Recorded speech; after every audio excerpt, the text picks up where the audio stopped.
You are listening to the Final Say Radio Show, a Rappaport Media production, with your host Brett Rappaport and co-host John Rappaport. Without further ado, we'll jump right in with our first guest. Now, this is an interesting case. We have Dan Backer, who's the principal at DB Capital Strategies. And, Dan, this is the case of McCutcheon versus FEC. And it's the question of how much could you donate, and why do we have restrictions in a biennial period? Yes. Well, the case is McCutcheon RNC for the Republican National Committee versus the FEC, and I hope the volume's okay on this. And the case basically looks at the law this way. As an individual, you can only contribute $2,600 in the current year to anyone running for Congress. And that is a level that Congress and the Supreme Court has said does not corrupt the member of Congress. And that's great. But then the law has what's called a second limit, an aggregate limit that says, in addition to all these $2,600 maximum contributions you can give, you can only give $48,600. Again, that's also inflation adjusted in every 2-year period to all federal candidates. And the law says that is so because you don't want to corrupt Congress. But here's the problem: if I give a contribution to Dan Backer for Congress, and I give another contribution to Bob Smith for Congress, how on earth am I corrupting Bob Smith by giving money to Dan Backer?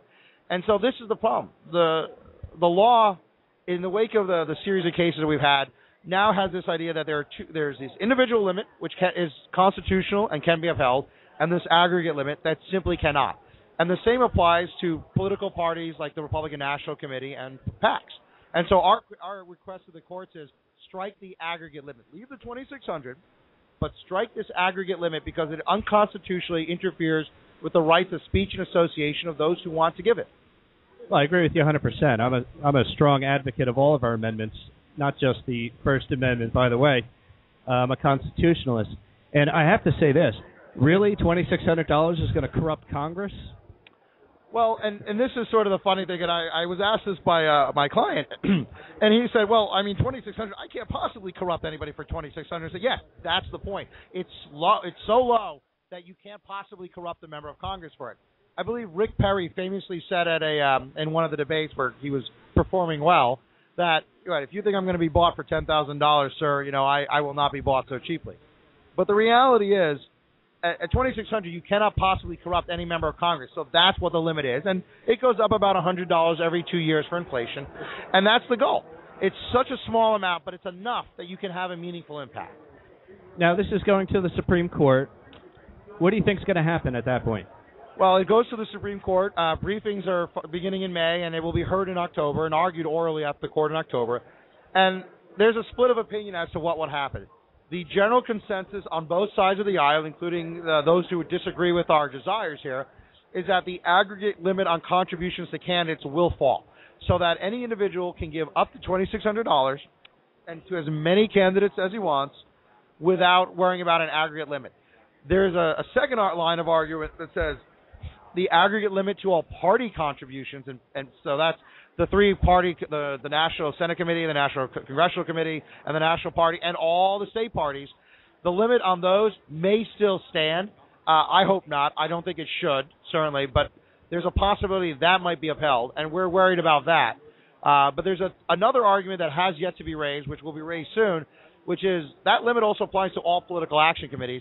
And given the explosion in grassroots advocacy in PACs, why are those PACs subject to a collective limit of $48,600 too? Is this a backdoor way to deal with Citizens United, that case? Well, not on our part. We see Citizens United as very instructional as to how the court looks at speech and the rights to free speech, and especially the level of scrutiny they give government regulation when it comes to speech. We all know you can't yell fire in a crowded theater because that's dangerous, and the government has a legitimate interest in preventing you from doing so.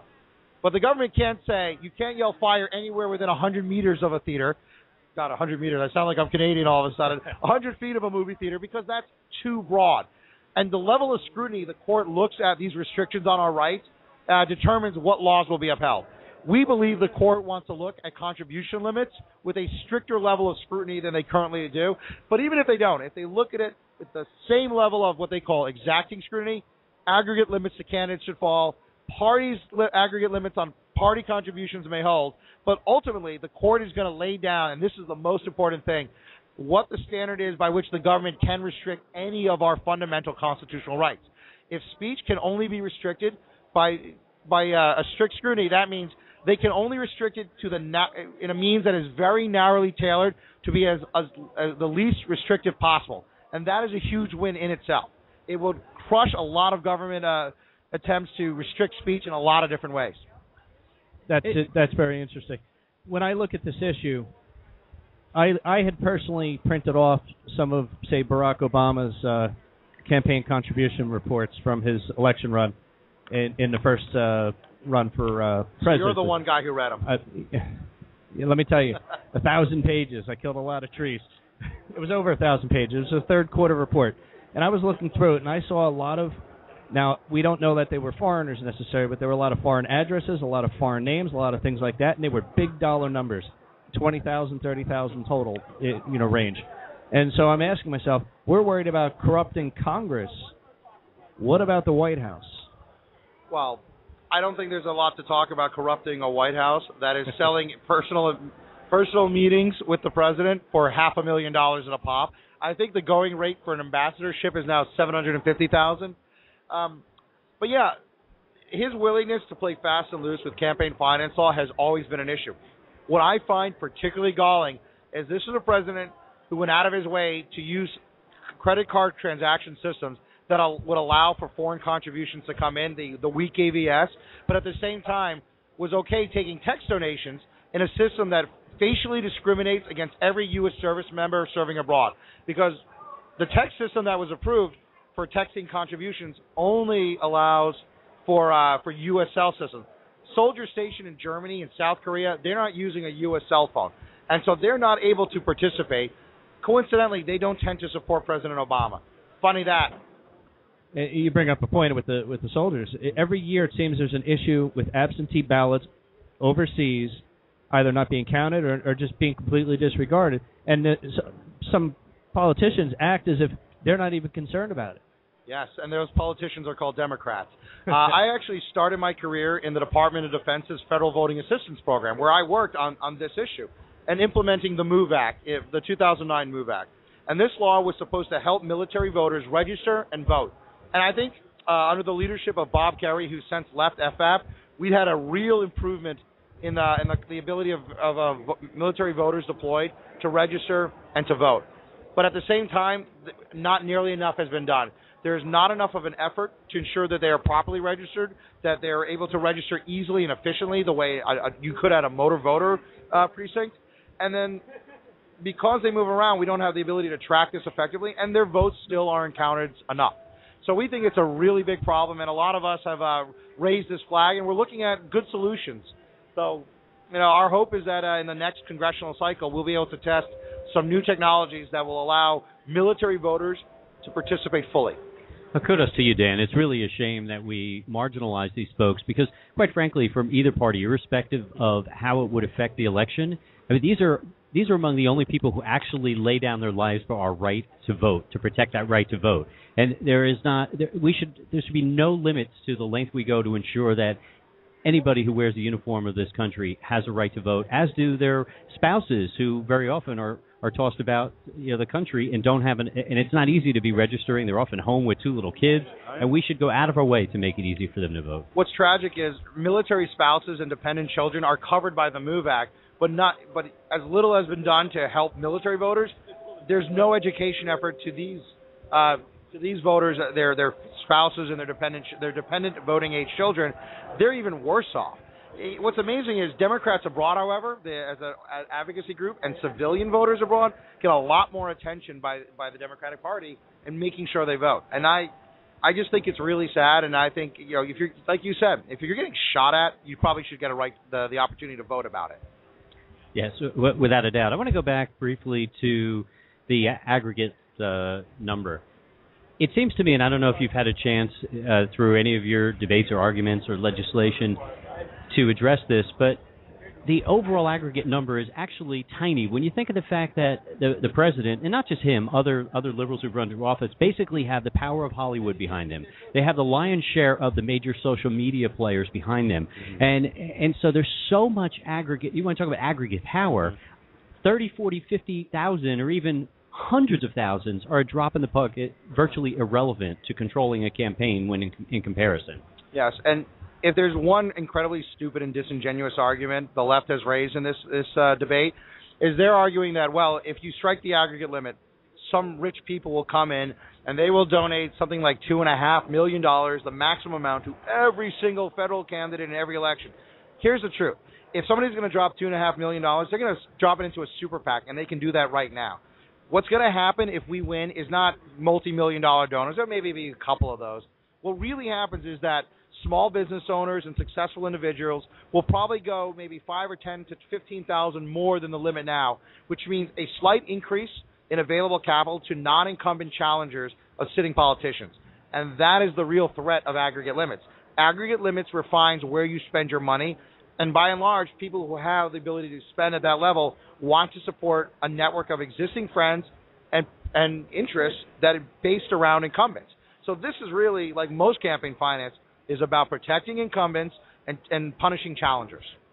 It's very interesting to me that the only limit they seem to want to contain when it comes to spending is campaign contributions.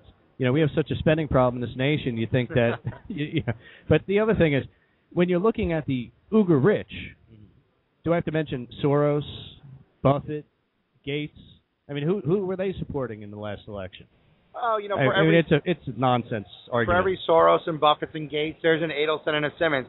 I think, frankly, it's wrong that individuals who care enough about politics to get involved and spend their hard-earned money in that way should be singled out on either side.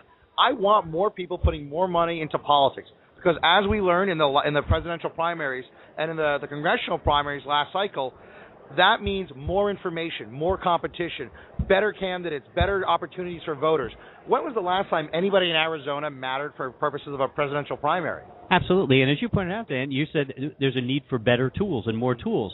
So more technology will go into the equation. And I'll tell you, one of the things that really excites me about more technology being applied into election campaigns is it actually empowers more of the average Joe. Yeah.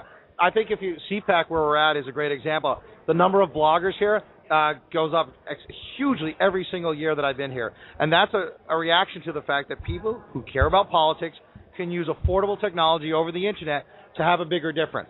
What's interesting is we have a case that we'll be bringing to the FEC very soon that looks at this issue. If you're running a presidential campaign and you run a national advertisement, you run one ad. If you're a political action committee made up of tens of thousands of grassroots donors and you run a national ad on, say, Google, you have to divide that ad up by every state that has a primary going forward, and all the different expenditures. And then you have to enter one into an individual report for every one of those states. And then you've got to calculate whether that you're inside the 2 or 3 different reporting windows. So you would actually spend 3 or 4 hours a day doing daily reporting just to do what it takes 15 minutes for a presidential campaign to do. The reality is technology should not require – the technology available to us ought to be reflected in by the law. The law needs to account for this and change so that the individual speaker has more opportunity to speak and spends less time doing administrivia. Now, on the bright side, people who don't want to do that hire me, and I'm all for that. But I don't think you should have to hire a lawyer to be able to speak in politics. I used to be an accountant. I gladly gave up that career in exchange for reform of the tax code. Well, Dan, you basically just made a very selfless statement, which shows me quite frankly, why we wanted to have you on the show, because you care more about your country, about the future, about the place you're leaving for the next generation than how it maybe serve your immediate interests. Yeah. I've got 2 very small children, and everything for me now is like, I look at my tax bill now, I'm like, that's money I could put in my kids' college fund. That's money I could, buy a bigger house, buy better, more toys.